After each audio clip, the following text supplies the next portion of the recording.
Sambutan kepala dinas. Bismillahirrahmanirrahim. Assalamualaikum warahmatullahi wabarakatuh. Waalaikumsalam. Selamat pagi. Salam sejahtera untuk kita semua. Alhamdulillah. Marilah kita selalu memanjatkan puja-puji syukur kepada Allah Subhanahu wa taala, Tuhan yang Maha Esa. Pada kesempatan pagi hari ini kita dapat bersilaturahim di SD Negeri 12 Talang Kelapa sebagai pusat sumber belajar Kecamatan Talang Kelapa yang setiap pertemuan kita hadir di sini. Salam dan salam marilah kita selalu haturkan kehadiran Nabi Agung Muhammad SAW. Mudah-mudahan kita semua selalu dapat syafaat dari Nabi Allah Muhammad SAW. Yang sama-sama kita hormati rekan-rekan kita dari BPM Balai Penjaminan Mutu Pendidikan Provinsi Sumatera Selatan yang hadir hari ini, Pak Firdaus. Kemarin kita sudah gabung bersama kepala lembaga Balai Penjaminan Mutu, kemudian Balai Guru Penggerak. Alhamdulillah kita selalu berkolaborasi untuk Banyuasin. Saya kira hubungan komunikasi, koordinasi dengan baik BPMP maupun balai yang baru terbentuk, alhamdulillah berjalan baik. Ini mudah-mudahan pertanda kemajuan pendidikan di Kabupaten Banyuasin. Bapak Ibu hadirin yang hormati, Pak Firdaus dari BPMP, kami mengucapkan terima kasih atas kegiatan Porjam dan juga operasional program sekolah penggerak di Kabupaten Banyuasin. Apa yang agenda kegiatan kita pada hari ini sudah disampaikan oleh Pak Firdaus, bahwa kita sudah menyelenggarakan program sekolah penggerak yang dari tahun 2021, yaitu angkatan pertama. Clear sudah 1 tahun, kemudian masuk di tahun kedua dengan program sekolah penggerak angkatan kedua. Total keseluruhan untuk jenjang PAUD, SD dan SMP di Banyuasin 60 sekolah dari 1.810 sekolah. Ini kalau kita persentase masih jauh di bawah apa yang kita harapkan sebetulnya untuk melaksanakan program itu. Oleh sebab itu kita punya kebijakan daerah, kita punya inovasi, yaitu dengan memberikan motor-motor penggerak di setiap kecamatan dengan pusat sumber belajar. Mudah-mudahan ini bisa berjalan. Jadi agenda kita pada hari ini adalah kita berdiskusi apa kendala-kendala, permasalahan-permasalahan, hambatan-hambatan pada PSB pertama maupun PSB kedua yang merupakan laporan dari tenaga ahli kalau di angkatan pertama. Kalau di angkatan kedua namanya fasilitator.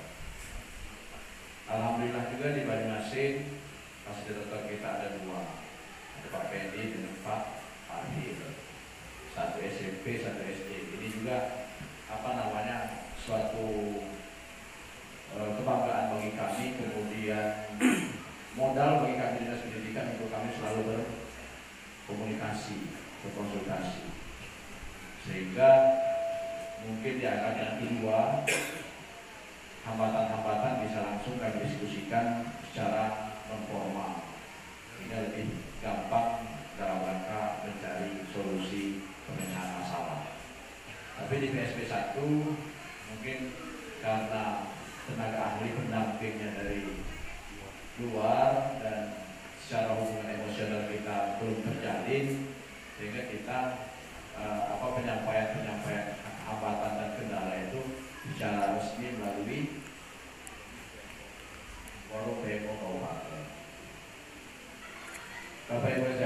hormati, hari ini saya sengaja hadir di tengah-tengah Bapak Ibu semua. Banyak sekali sebetulnya kegiatan. Hari ini Pak Sekdis, yang ada surat tugas dari Pak Sekdis sampai beberapa pejabat eselon 4 dan pejabat fungsional di dinas yang sudah ini hadir di sini, namun tidak bisa hadir karena kegiatan ada yang di lapangan mendampingi tim kementerian bersama Balai Guru Penggerak, kemudian ada yang segera merealisasikan kegiatan dana alokasi khusus bidang fisik di Kabupaten Banyuasin, ada yang sedang menyelenggarakan mendampingi pusat sumber belajar di beberapa kecamatan. Oleh sebab itu kita sama-sama hadir di sini. Mudah-mudahan tujuan kita dalam rangka pemecahan masalah, mencari solusi dari apa yang menjadi permasalahan di PSP Angkatan 1 dan Angkatan 2 yang kita hadir saat ini, mendapatkan barokah dari ridho Allah Subhanahu wa taala. Karena kalau sudah mendapat ridho dari Allah, hasilnya akan tidak selesai. Semuanya pasti ada jalan keluar. Bapak Ibu hadirin yang saya hormati, di episode Merdeka Belajar, program yang diluncurkan oleh Kementerian Pendidikan sudah sampai ke 21 kalau salah. Oh ya. Nah, ada salah satu episodenya adalah rapor pendidikan. Inilah yang menjadi pokok perhatian kita, karena rapor pendidikan ini merupakan data awal apa yang harus kita lakukan di sekolah. Bapak Ibu semua peserta PMO kita hari ini adalah Bapak Ibu kepala sekolah, Bapak Ibu pengawas yang sudah tergabung di program sekolah penggerak. Ada beberapa indikator-indikator di rapor pendidikan menjadi perhatian bagi kita semua. Saya kemarin sudah menyampaikan di beberapa pertemuan, di satu pertemuan belum beberapa, karena rapor pendidikan ini sosialisasi minggu yang lalu sudah disosialisasikan oleh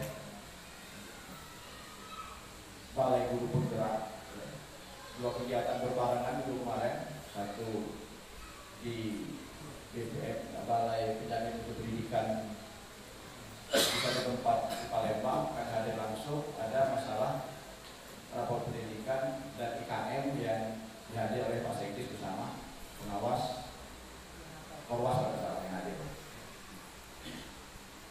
Kalau kita amati apa yang menjadi indikator, ada beberapa poin penting yang harus kita tidak lanjuti. Sekarang masing-masing sekolah binaan Bapak Ibu sudah bisa memprint out, ya, bisa di print out lah rapor pendidikan satuan pendidikan masing-masing. Alhamdulillah kita Banyuasin sudah pada rel yang benar. Bahasa ini kita sudah on the track. Kenapa saya katakan seperti itu? Di tahun 2021, di tahun 2020 akhir kita sudah launching gerakan Simanis dalam rangka mencapai visi misi Bupati dan Wakil Bupati Banyuasin. Ada 7 program prioritas wajib kertas, ada misi beliau meningkatkan SDM Banyuasin yang berdaya saing dengan pendidikan yang berkualitas. Kita sudah buat gerakan yang namanya gerakan Simanis.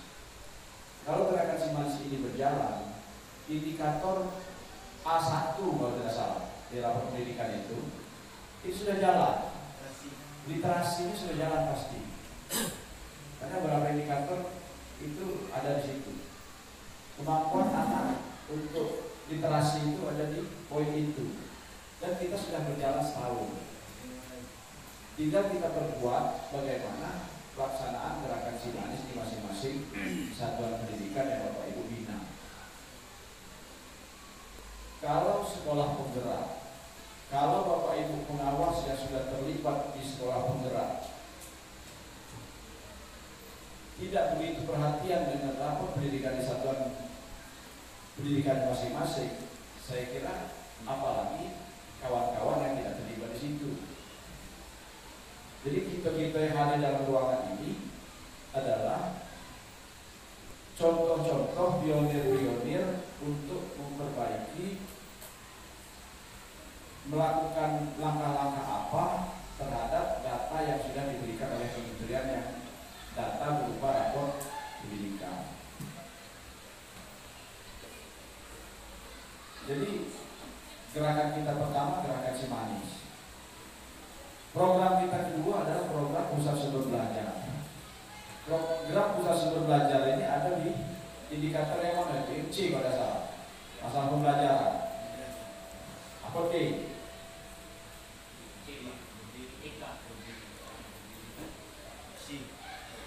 Bagaimana kita meningkatkan sumber daya tenaga pendidik kita, termasuk penilaian guru yang rajin masuk kelas, tidak masuk kelas. Aduh, di situ indikator dibaca. Saya pernah baca. Ya kakak, Pak Anda isi surat habis rasa kegiatan itu kami bahas di luar rapat. Saya masih ingat ada A1, A2, A3, ya. A1 literasi, A2 numerasi, A3 karakter, kemudian ada lagi B, C ya, C. Itu yang menjadi perhatian kita bersama. Tidak harus disulap seperti kita akreditasi, ya. Jadi saya tidak mau ya seperti itu. Kalau kita akreditasi dulu, kita belajar akreditasi A, sehingga ruangan-ruangan disulap-sulap. Yang ada UKS, yang ada UKS, letak dulu, pasang triplek, yang di ruang UKS, ya kan? Diconteklah ada, sehingga dapodik kita tidak menggambarkan hal yang real di lapangan. Oleh sebab itu di tahun kemarin, tahun 2020, saya dilantik 2020 akhir. Saya masuk dinas pendidikan itu November 2020. Desember kita launching Cimanis. Awal 2021 kami kumpulkan semua operator SD di Palembang. 500 sekolah itu selama 5 hari 100 untuk membenahi dapodik. SMP pun seperti itu. Operatornya kita panggil, kita benahi dapodik sesuai dengan kondisi real di lapangan. Alhamdulillah dapodik kita sudah membaik. Di tahun 2022 ini untuk pengajuan dana alokasi khusus di 2023, semua sekolah sudah masuk semuanya ke Krisna. Tinggal berapa sekolah yang belum masuk. Sudah bisa dibaca semua, sudah bisa kita usulkan semua. Sehingga usulan kita untuk bidang SMP 488 miliar bersama. Untuk SD 500 sekian miliar. Sehingga total usulan kita tahun ini 1,sekian triliun. Itu yang sudah masuk ke sistem, yang sudah harus dibaca oleh Kemendikbud dan Bappenas. Tinggal berapa kemampuan dan alokasi khusus. Itulah upaya kita untuk memperbaiki sarana dan prasarana. Jadi kalau muncul di kendala di lapangan PMO hari ini masalah sarana prasarana, itulah upaya yang sudah kita lakukan.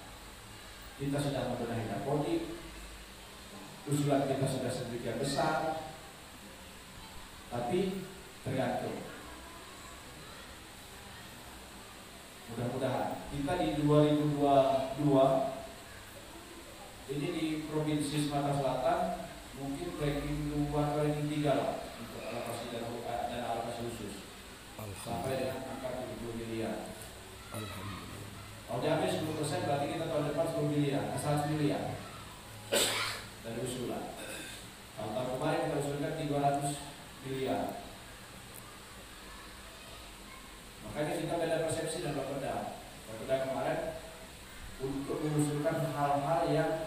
menjadi skala prioritas.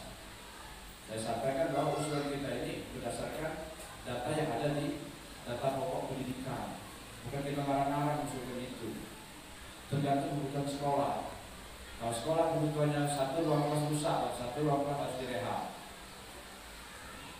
Tinggal kerusakannya seperti apa? Bisa tak diakomodir oleh Dinas Pendidikan, Kementerian Pendidikan, ataukah diakomodir melalui dana lain, melalui kementerian-kementerian lain. Karena kita juga ada Kementerian PU yang ikut serta dalam menyelesaikan menangani persoalan bidang pendidikan. Jadi Bapak Ibu yang saya hormati, Bapak Ibu pengawas, tolong itu menjadi perhatian khusus kita. Bagaimana rapor pendidikan di Kabupaten Banjarmasin tahun berikutnya. Alhamdulillah kalau kita lihat rapor pendidikan kita Kabupaten Banjarmasin masih di kategori yang lumayan lah, tidak malu-malu dari Provinsi Sumatera Selatan.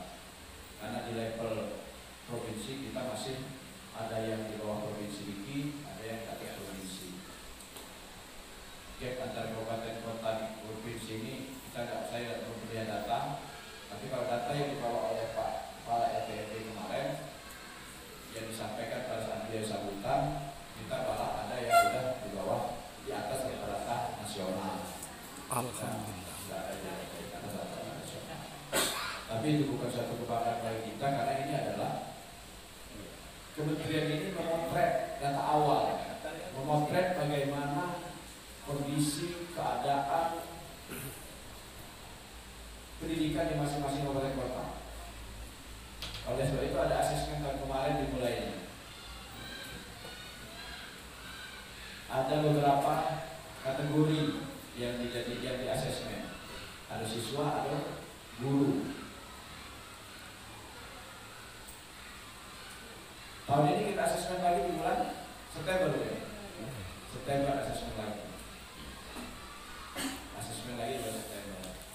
Bagaimana rapor pendidikan kita tahun kemarin? Hasilnya salah satu sumber datanya adalah hasil asesmen di bulan September. Jadi kita juga tidak bisa kendor, kita harus tetap kejar Bapak Ibu pengawas. Jadi mindset kita kalau selama ini ada beberapa pengawas, mohon maaf, beranggapan bahwa gawe itu tidak ganti. Nah itu sudah itu zaman dulu, pengawas zaman dulu. Pengawas zaman sekarang banyak, bahkan menjadi ujung tombak.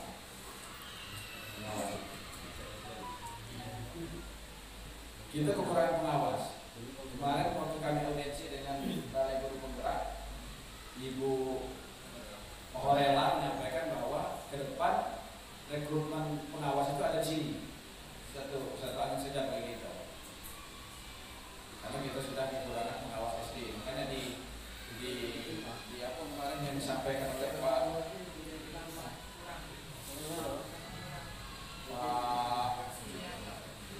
Kepala BPNP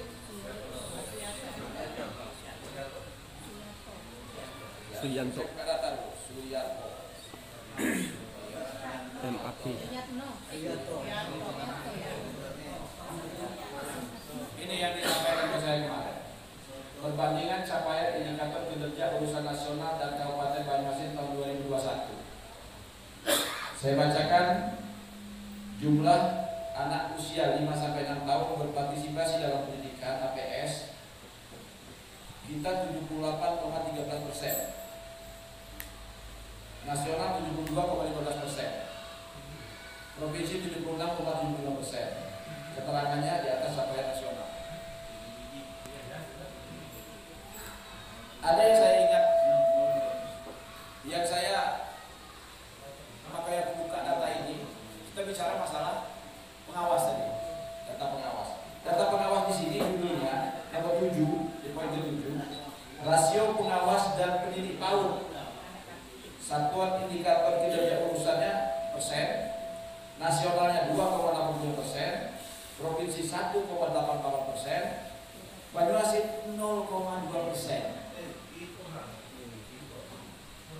Bisa dibayangkan, jauh di bawah capaian provinsi maupun capaian nasional. Karena memang rasio pengawas itu kurang.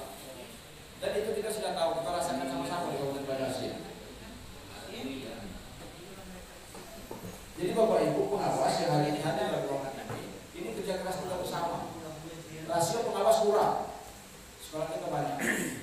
tapi capaian yang harus kita kejar masih tinggi.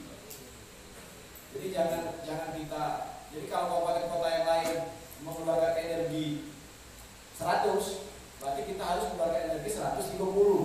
Karena rasio pengawas itu kurang. Kira-kira seperti itu. Jadi itu maksudnya. Jadi Bapak Ibu pengawas, dari perbandingan rasio yang ada di data ini ternyata betul kita rasakan bersama di Kabupaten Banyuasin. Oleh sebab itu menjadi angin segar yang saya sampaikan tadi. Dia kemarin dalam sambutan menyampaikan itu. Kemudian jumlah anak usia, saya bacakan, mohon maaf Pak Pengawas. Pak, ada banyak lagi Pak Daud. Jangan-jangan itu kemudian pengawas saja, walaupun sekantor. Jumlah anak usia 7-15 tahun yang berpartisipasi dalam pendidikan dasar. Persentase kita 96,25%. Provinsi 99,65%. Nasional 98,8%. Itu masih di bawah. Apa jadi masalah ini? Mungkin nanti muncul di rapor pendidikan satuan apa namanya? Satuan pendidikan masing-masing. Di SD ya, SD mungkin kata SD 7-15 tahun itu kata SD berarti. Ya kan? Mungkin kata SD nya di mana sehingga di sini tidak tampil. Ini harus kita apa namanya? Munculkan data-data yang betul-betul real. Kemudian rata-rata kemampuan literasi SD berdasarkan asesmen nasional. Nilai kita 1,67, provinsi 1,61, nasional 1,7. Berarti kita sudah di atas rata-rata provinsi, walaupun masih di bawah rata-rata nasional. Ini mungkin karena grade-nya pasti 1/3 kalau salah membaca rapor ini hanya 1/3. Jadi angkanya 1/3, bukan 1/100. 1/3 kalau salah ada di keterangan samping itu. Karena kita 1,67 sementara nasional 1,7, berarti masih di bawah nasional. Tapi di provinsi 1,61, kita masih di atas provinsi. Ini mungkin karena si manis kita jalan. Walaupun si manis kita Bapak Ibu lah yang tahu di lapangan. Habis ngirim video yang hari ada jalan sebagai manisnya. Nah, jawab lah, Bapak Ibu punya sekolahnya masing-masing. Kami sudah meluncurkan gerakan harus kita kawal bersama. Apa yang saya sampaikan kemarin, jangan hanya launching, jangan hanya seremonial, ya kan? Harus kita kawal bersama. Bagaimana merealisasikan itu? Kalau memang itu terrealisasi baik sesuai dengan tujuan teknis penduduk pasar yang kita harapkan, saya kira pasti di atas rata-rata nasional. Karena target indikator kinerja penunjang kami di dinas, kita di dinas, ya, untuk SD siswa, persentase siswa yang telah membaca minimal 1 judul buku itu 80%. Tahun 2022. Tahun 2022 ini 90%. Tahun 2023 habis masa jabatan Bupati 2024 ini 100%. Ini bidang SD ya, bidang SMP. Itu yang membaca minimal 1 judul buku. Kemudian literasi SMP. Literasi SMP nasional 1,7, provinsi 1,64, kabupaten 1,64. Sama. Padahal kita sudah ada gerakan. Harusnya kita di atas rata-rata provinsi. Karena kita sudah membuat inovasi khusus terhadap literasi. Kemudian numerasinya. Numerasi SD 1,52. Provinsi 1,51, nasional 160. Numerasi SMP nasional 160, provinsi 161, kabupaten 164. Kemudian akreditasi, ini akreditasi luar biasa. Tapi akreditasi ini baru tinggal itu. Sejak Pak Sikir jadi, ini ada mau. Sejak Pak Sikir jadi kasih kurikulum, baru dari itu akreditasi tahun. Berapa kali dikumpulkan di tempat beliau di SKB. Ternyata memang betul. Di sini peningkatan proporsi jumlah satuan PAUD yang mendapatkan minimal akreditasi B, kita nasional 63,5%, provinsi 67,50%, Bangladesh 86,90%. Itu yang sia-sia yang sudah dikerjakan. Makanya saya bilang di awal tadi kita sudah on the track sebetulnya. Tinggal bagaimana maksimalkan itu. Yang mengecewakan tadi rasio pengawas, kemudian pertumbuhan proporsi guru PAUD formal dengan kualifikasi S1, Pak. Jadi kita masih jauh di bawah rata-rata nasional. Nasional 67,39, provinsi 40,33, Bangladesh 49,47. Ini rasionya 0,100 salah. Ya, angka. Nah itulah yang ada data kemarin disampaikan oleh Pak Kepala BPMP pada saat sambutan kemarin. Dan yang perhatian kita bersama. Data ini datangnya dari mana? Dari rapor masing-masing satuan pendidikan. Itu yang tugas kita bersama. Mungkin itu yang akan kami sampaikan. Mohon maaf atas kekurangan. Pak Firdaus seperti ini agak panjang. Gitu ya. Tadi kita Bapak pengawas ini. Pengawas SD 1, 2, berapa orang? 1, 2, 3, 4 1, 2, 3, 4, 5, 6, 7, 8, 9, 10, 11, 12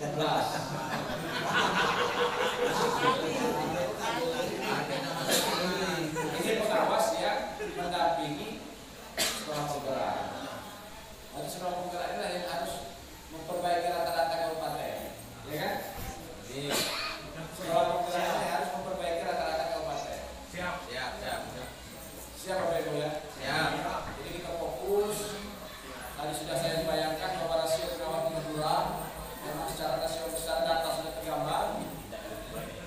Nanti kita harus menggunakan menjadi lebih banyak. Kami pun seperti itu. Jadi kita sepakat. Kita jadikan dalam diri kita masing-masing. Kita semangat. Kita berikhlas, kita cerdas, kita ikhlas. Mudah-mudahan semua yang kita lakukan menjadi amal ibadah bagi kita semua. Itu yang terpenting. Kita nyatakan dalam diri kita. Bismillahirrahmanirrahim. Kita begawe, kita maksimal. Mudah-mudahan apa yang kita lakukan menjadi amal ibadah bagi kita semua. Amin. Jadi kita bisa sampaikan. Mohon maaf saya kurang. Bila terbeda yang tidak. Assalamualaikum warahmatullahi wabarakatuh.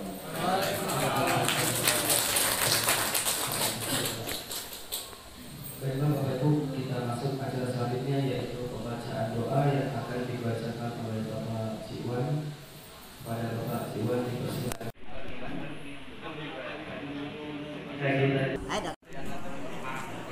Agama. Apa dia? Kalau itu yang rapat mutu itu. Bukan ini SD. Pusat sumber belajar. Ya, sama-sama Pak. Kepala Sin pamit meninggalkan ruangan.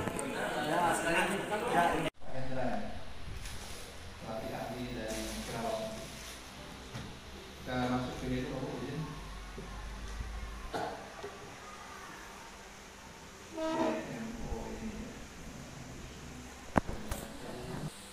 Kami ini dikatakan namanya tim perwalian kabupaten kota. Jadi kami berdua ini tim perwalian kota Prabu.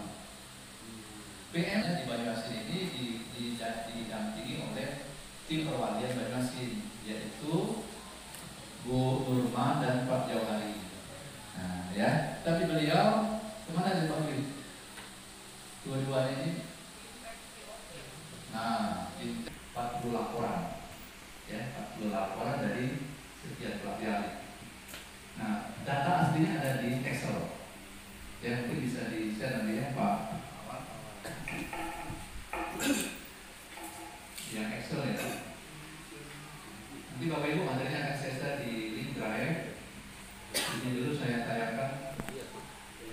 Ini dan situ nanti kita akan lihat ya beberapa isu hambatan tantangan yang ditemui oleh teman-teman di sekolah dan dilaporkan sebagai masalah yang belum selesai di atas di level sekolah. Nah mungkin pengawas pendamping baik yang hadir di sini maupun yang di Zoom ya tidak tahu kalau ini bisa dilaporkan sebagai masalah. Ya, tidak bisa urun saran gagasan ya. Yang kedua kalau sempat nih kita juga nanti melihat tapi tadi sudah dibahas. Terima kasih kepada Pak Aminuddin ya sudah menyinggung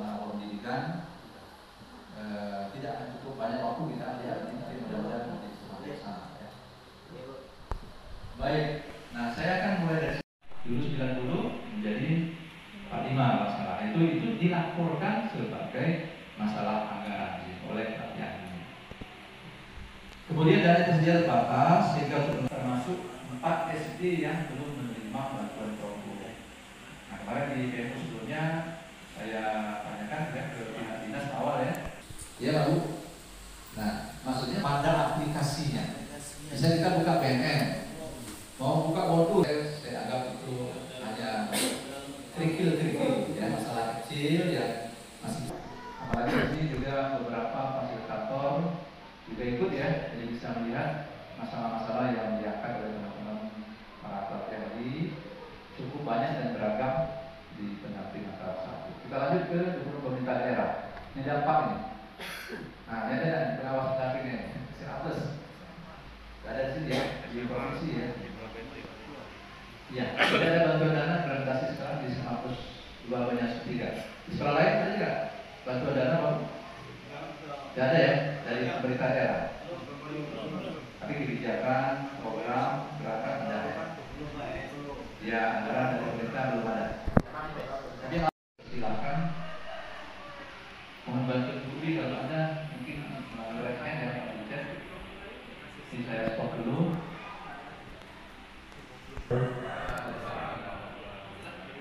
Mohon maaf pada rekan pembina. Kalau saya tahun pertama yang ingin mengangkat isu dari hasil yang kami perhatikan itu masa ini mungkin perlu bantuan Pak Awal ini ya. Aku ketidaktahuan apa namanya mengoperasikan itu sehingga kami juga memanfaatkan CGP di dalam pelaksanaan IKN itu. Makanya kami menitipkan pada CGP itu untuk selalu yang tidak masuk mungkin di jaringan internetnya tadi maka sulit untuk oleh karena itu kegiatan pelaksanaan pembelajaran ini tidak ada harapan, maksud saya tidak ada harapan untuk kita menggunakan akses internet. Nah untuk itu mungkin perlu ada solusi apakah yang melalui forum ini ada juga memang perlu dikaitkan dengan pemerintah daerah. Mungkin tidak jelas tadi di forum Zoom ya.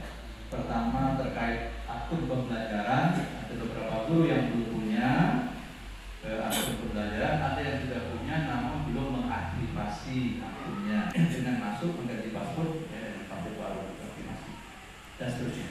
Yang kedua terkait keterbatasan akses internet untuk beberapa sekolah tertentu sehingga berdampak pada kesulitan memanfaatkan ya fasilitas sumber atau pembelajaran secara daring. Nah ini perlu dipikirkan solusinya oleh kita bersama ya, baik dari pihak dinas maupun mungkin dari pihak pengawas maupun dari pihak sekolah sendiri. Itu dulu yang permukaan. Kita lihat tadi ada yang resen ini Bu Hensi dulu, kita persilakan. Saya kayaknya harus coba dulu ini. Buat tayangan dulu ya. Ya jelas. Kalau saya coba tayangan jelas. Mau nggak polisi silakan. Waalaikumsalam warahmatullahi wabarakatuh. Tanya jawab ya Zoom.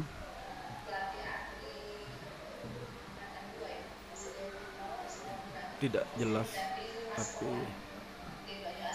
mungkin kembali diperkuat oleh Pak Firdaus selaku narasumber nanti apa yang ditanyakan.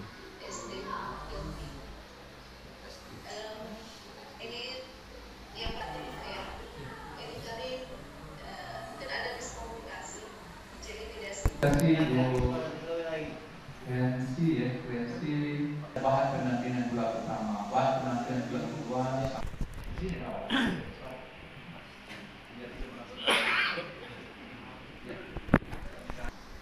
Oke, terima kasih Bapak Ibu, baik di Zoom maupun yang tatap muka.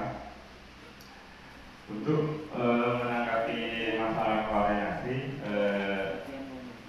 kami mengharapkan baik pun fraksi ahli tahap 1 maupun tahap 2 agar berkoordinasi kepada tim PMO untuk Kabupaten Banjarmasin. menanggapi tentang koordinasi Pak, memang untuk tahap 2 kami belum dimasukkan di grup kabupaten sama Pak Didi.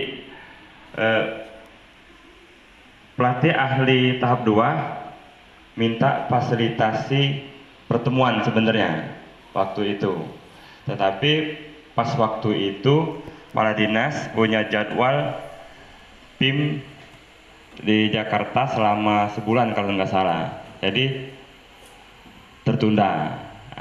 Gitu Pak cerita awalnya. Nanti mungkin kita jadwalkan lagi untuk pertemuan untuk pelatih ahli tahap 2 itu untuk menanggapi yang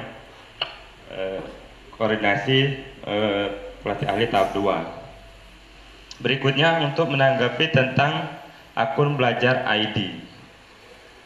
Untuk akun belajar ID sebenarnya itu didapatkan melalui login para operator melalui SP data kalau nggak salah. Nanti mereka download di situ, sudah disiapkan oleh kementerian akun belajar masing-masing untuk dewan guru yang ada di sekolah.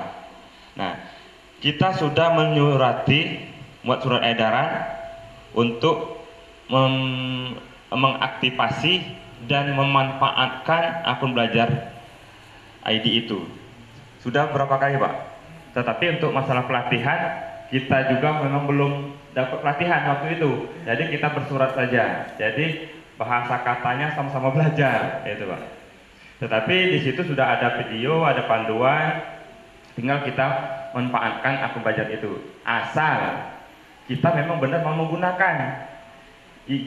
Kadang gini Pak, kita sudah membuat edaran, sudah tahu bahwa, tetapi akun itu tidak dimanfaatkan. Itu sayang sebenarnya. Apalagi kita sudah menerapkan IKM. Jadi di akun belajar itu sudah lengkap. Materi-materi sudah lengkap, petunjuknya sudah lengkap, modul-modulnya sudah ada. Tinggal kita pelajari, sebenarnya seperti itu. Kalau kita memang menggunakan akun belajar. Nah, di sini untuk para pengawas, jangan sampai juga para pengawas di sini juga nggak ada akun belajar. Itu. Ada nggak? Ada nggak loh? Alhamdulillah kalau ada. Kalau memang ada, kan bisa memanfaatkan akun belajar itu untuk kita membina di sekolah masing-masing seperti itu. Nah, di sini akun belajar Pak untuk wilayah Banyuasin yang pengaktifasian sampai saat ini 23%.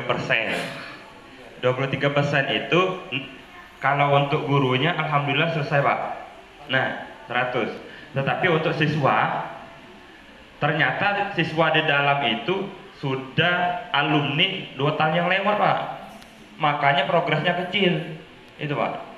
Karena kami sudah membuat edaran ke sekolah untuk mengantisipasi itu. Ternyata progres yang berapa persen itu ternyata sisa siswa yang alumni 2 tahun yang lewat masih nyantol, itu Pak. Itu belum dikeluarkan dari sistem karena mungkin mereka membuat aplikasi kemarin mengambil data yang lama, bukan yang upgrade terbaru. Seharusnya upgrade terbaru. Pokoknya siswa ya sekarang tahun ajaran ini sudah dikeluarkan itu langsung hilang, yang baru masuk. Nah, jadi update seperti dapur di kita, seharusnya seperti itu. Maka progresnya bisa naik terus, itu Pak. Itu yang kasus tentang ID belajar. Nah, nanti mungkin mohon bantuan juga pihak BPMP. Kami terkendala di Kabupaten Banyuasin itu, khususnya saya sebagai operator yang digari-gari baik pengawas atau sekolah Pak. Kami tidak ada kontak person khusus belajar ID di pusat. Kenapa? Karena banyak sekolah yang lupa password Pak. Lupa password ini kalau dari petunjuk itu meresetnya dari akun kepala sekolah atau akun operator sekolah. Ternyata pas mereka login tidak ada menu reset. Menu reset itu terkunci. Jadi kami konsultasinya kemana? Itu Pak. Nah, disarankan juga di petunjuk belajar ID itu di menu bantuan katanya. Tapi menu bantuan itu kita diberi token antri. Nah, token antri ini lumayan, sedangkan kita butuh secepatnya itu. Ngantrinya kadang sebulan, kadang 2 bulan, ada juga yang setahun tidak dapat balasan.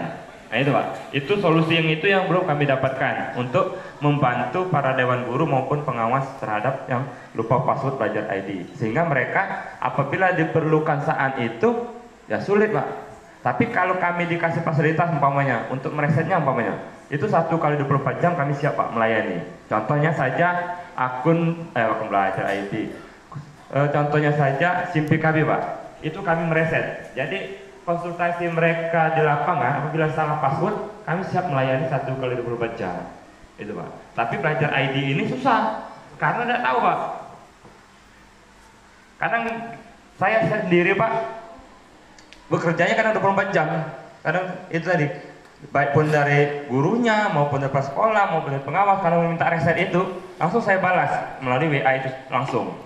Kalau memang bisa kami atasi dari kami, ini kan tidak khusus akun belajar. Mohon nanti bantuannya untuk solusi yang lupa password tadi.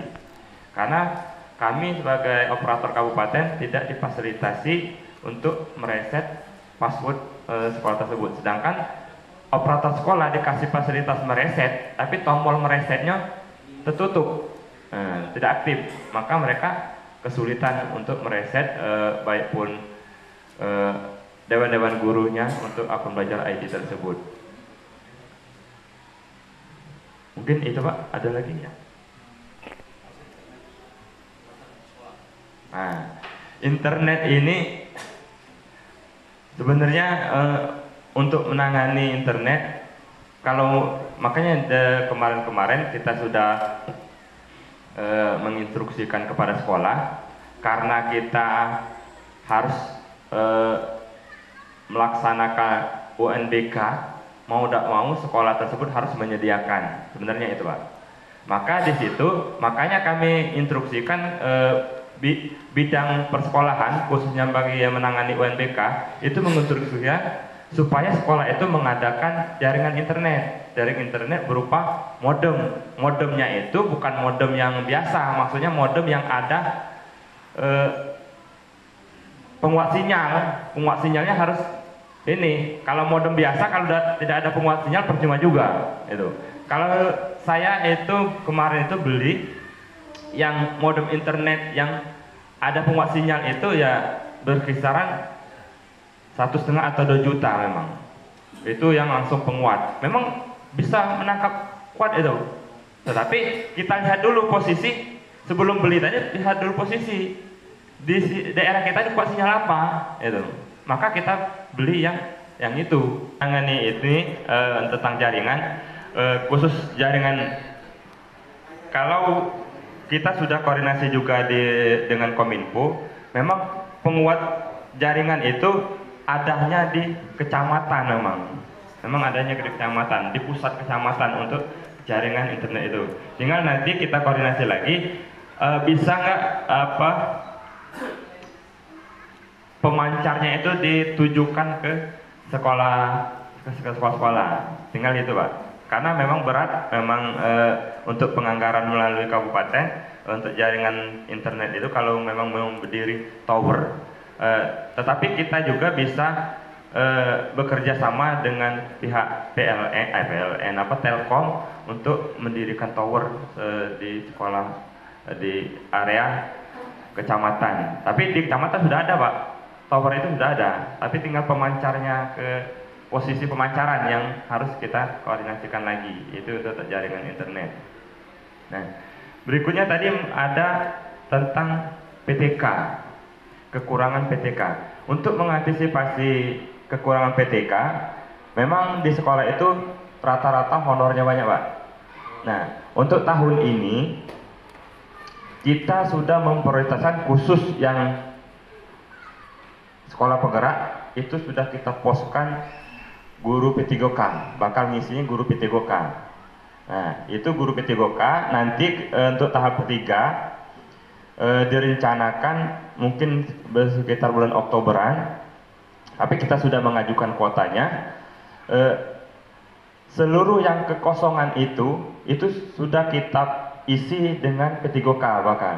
Nah, yang isinya itu tidak lagi seperti yang tahap 1, tahap 2. Isinya orang disitulah.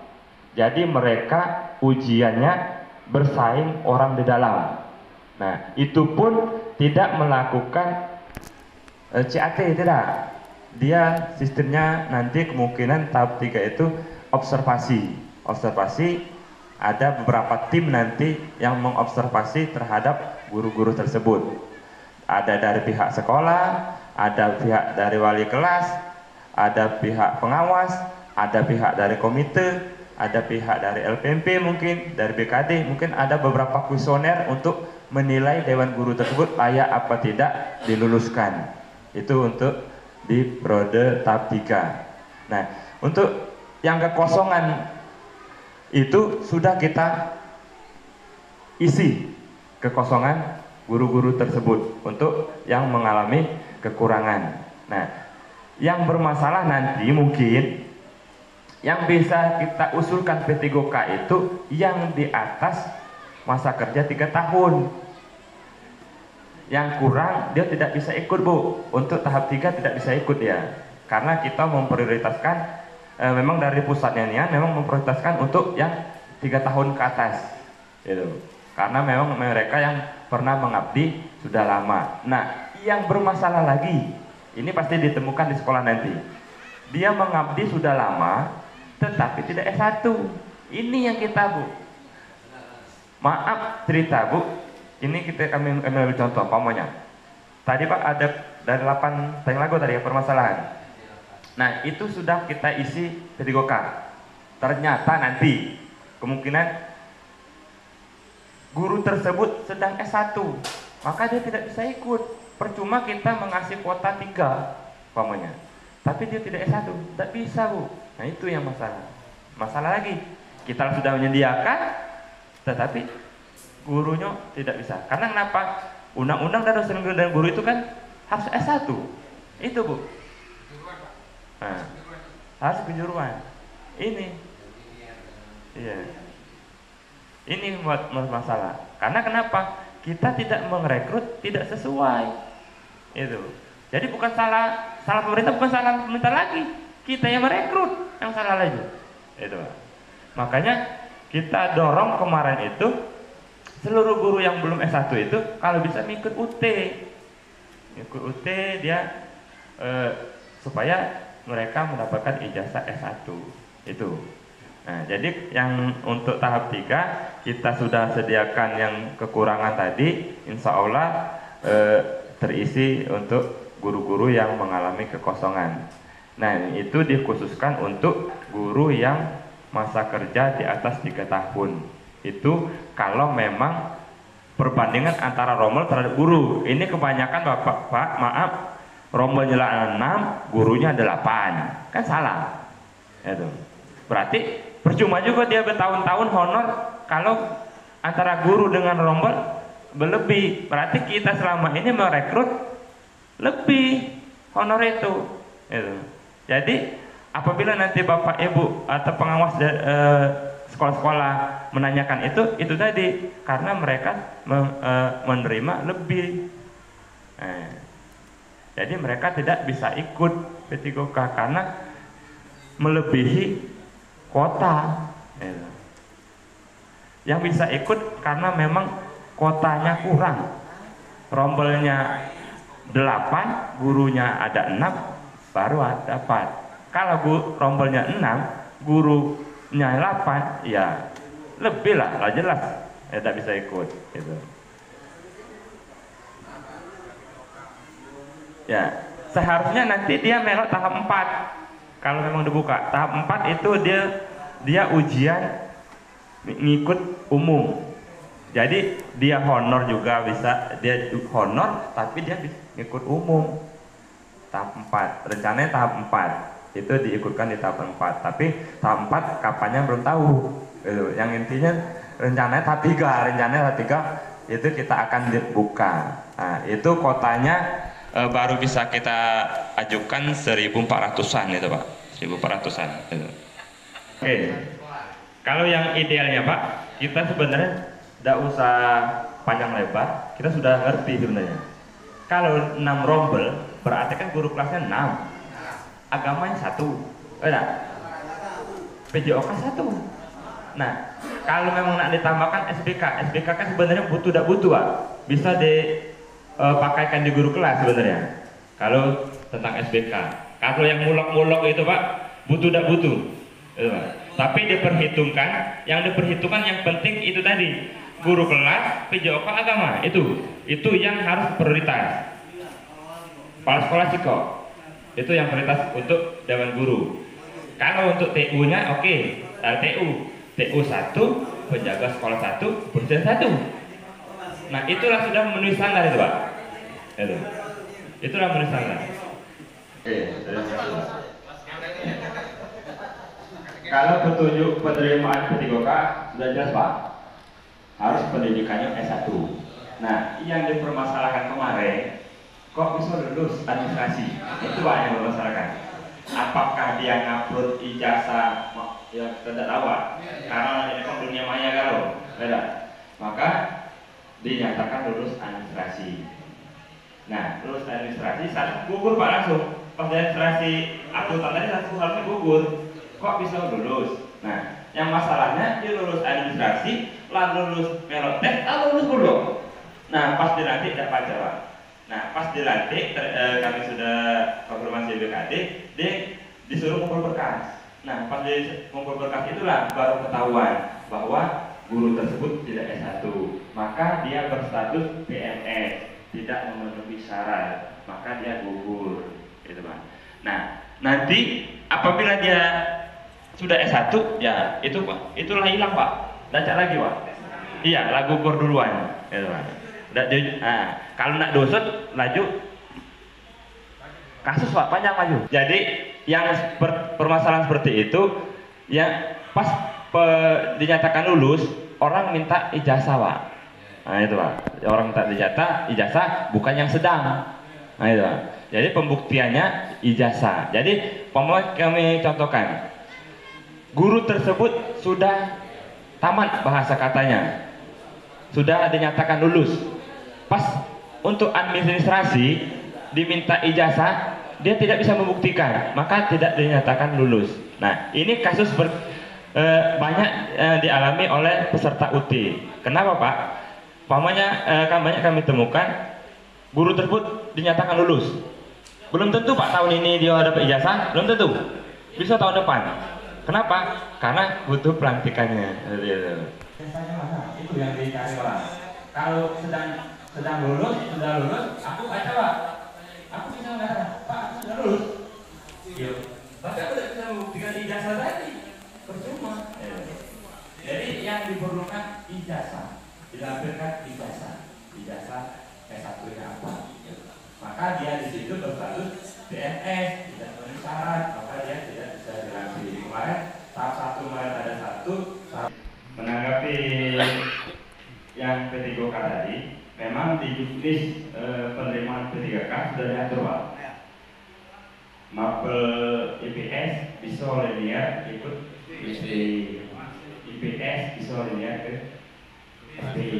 Memang sudah diatur Pak. Makanya mereka karena di SMP tidak ada kuota, maka dia beralih ke SD. Jadi dia nanti ngajar guru kelas Pak. Tetap ngajar guru kelas. Nah, masalah dia menggeser yang honor apa tidak, itu nanti kebijakan sekolah.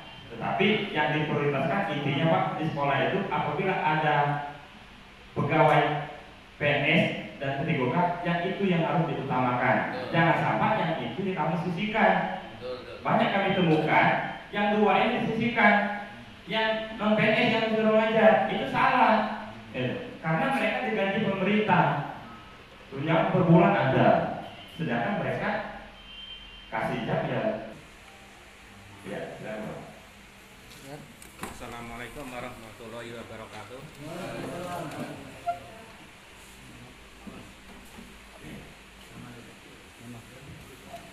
Nama saya Mas Limo, pengawas Bina Kecamatan Pulau dan Selat Penopeng.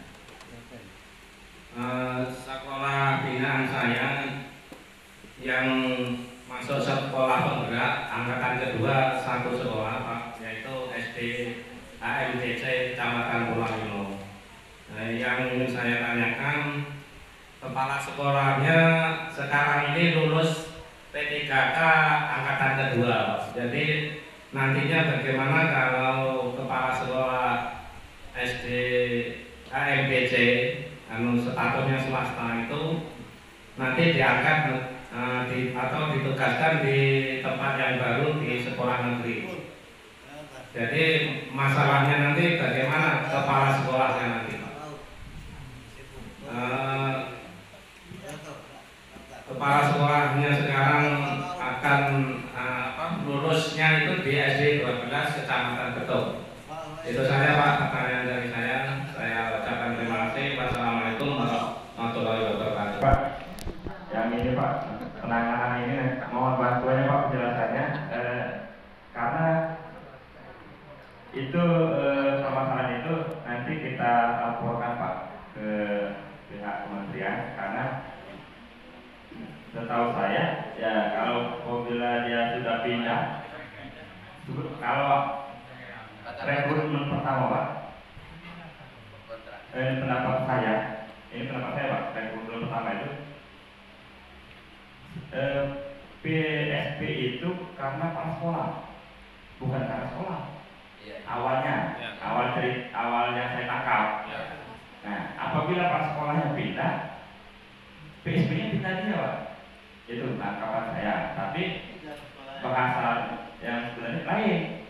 Apabila dia PSP-nya kepala sekolahnya pindah, ya sekolahnya jadi bisa diboyong. Nah, itu yang solusi itu belum bisa kita jawab Pak. Nanti kita konsultasi lagi ke kementerian yang solusi ini, apakah umpamanya dia sudah ditentukan jadi kepala PSP, dia pindah ke sekolah lain, apakah PSP-nya di sekolah baru, apakah tetap di sekolah lama? Nah, ini belum bisa kita menjawab Pak kalau yang masalah ini. Nanti kita koordinasikan lagi ke tim pusat kasus yang kepala sekolahnya pindah ke sekolah lain gara-gara yang lulus P3K. Gitu. Mungkin Pak kalau bisa menanggapinya kalian ini. Kalau saya belum bisa jawab yang kasus yang ini.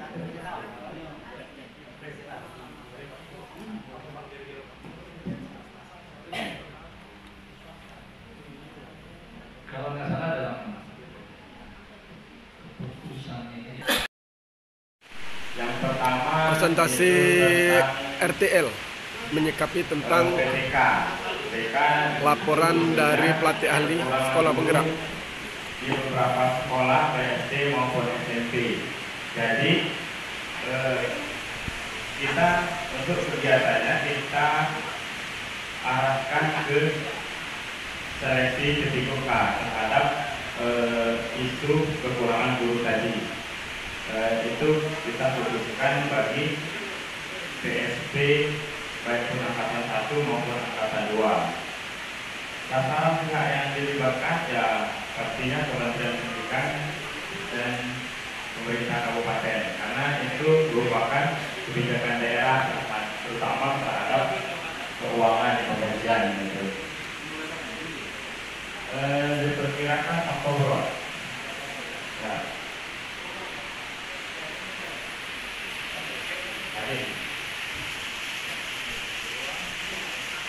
Yang kedua,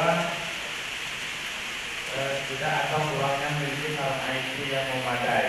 Nah, di sini sekolah-sekolah kita dengan adanya ABK, terutama dari sekolah yang ada di Kabupaten Banjarmasin, kita mengharapkan bantuan APBN itu kita pengajuan untuk pengantaran dan alat TIK.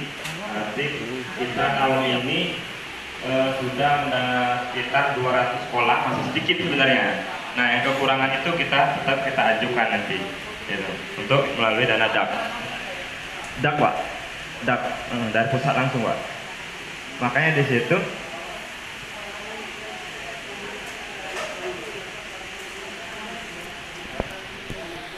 jadi kalau kita mau mengadakan alat IT, kalau barangnya 1-2 itu boleh, tetapi kalau dia banyak itu tidak bisa, baik pun dana bos maupun dana bos kinerja itu tidak bisa.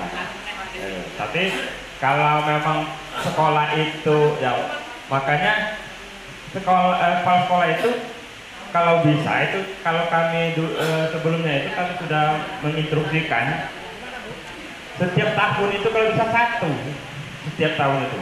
Jadi kan dicicil tahun 1. Nah itu. Tapi kalau kita langsung drop mau beli 10 tidak bisa, atau beli 5 tidak bisa. Iya itu. Makanya dianggarkan setiap tahun itu minimal 1 untuk memenuhi perangkat IT yang ada di sekolah itu. Kalau kita mau menganggarkan dari sekolah.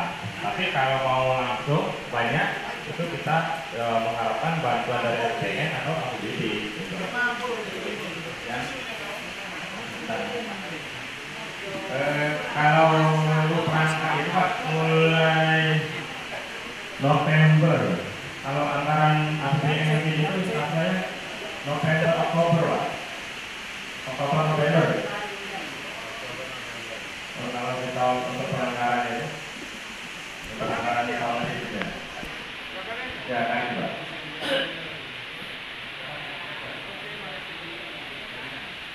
Yang ketiga ini isunya jangan kurang memadai. Ini kami sarankan karena ini tidak terlalu kalau yang jaringan besar itu tidak kuat, maka kita sarankan kita bos saja. Ya bisa saja, bisa karena dia berupa modem itu tidak terlalu besar jaringannya. Ya. Kalau dia belum menganggarkan Pak, anggaran perubahan itu Agustus. Sampai dengan November. Ya. Ya.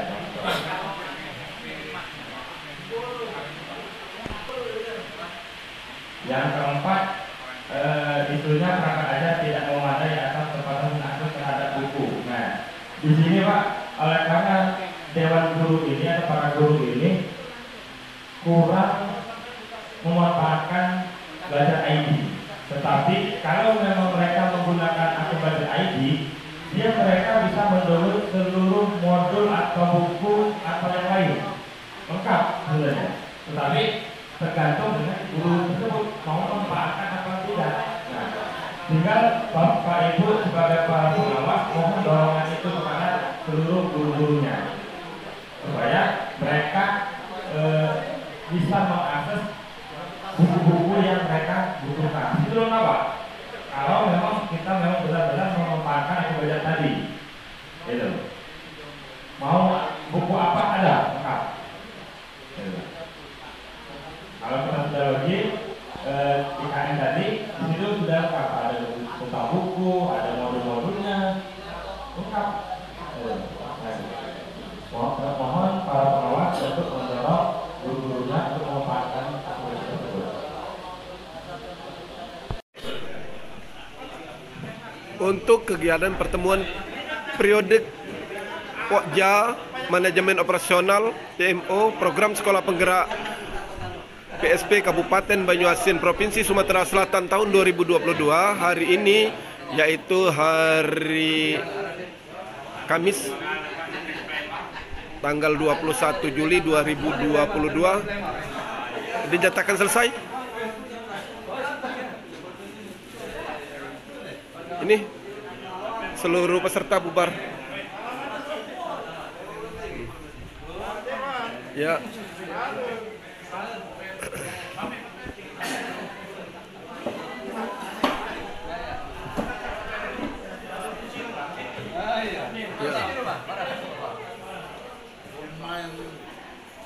Channel.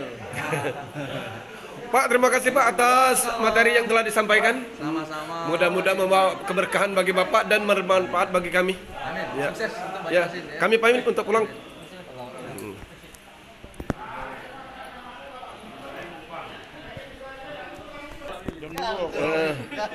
Jam 3:04. Acara PMO selesai pada pukul 14:41. Ini peserta pada bubar itu menuju parkiran mengambil kendaraan masing-masing.